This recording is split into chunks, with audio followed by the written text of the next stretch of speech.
Welcome to Wizard.com. This is Ashwini, Maths tutor. Our question is, find the next term of the given sequence. And we have given the sequence here. 3, 11, 23, 39, 59, and we have to find the next term. Now here, if we add 8 to the first term, that is 3 plus 8, we will get the next term 11. Okay.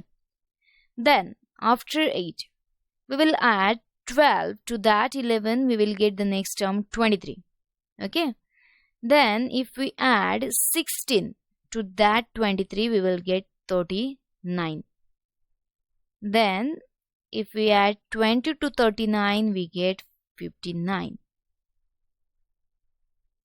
So we need to add here. We can see the sequence here: 8, 12, 16, 20. So we need to add 24 to that 59 to get a next term.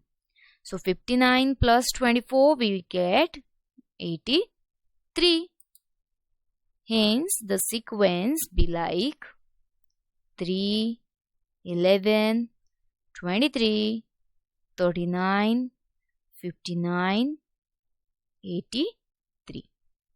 So our correct option is option B.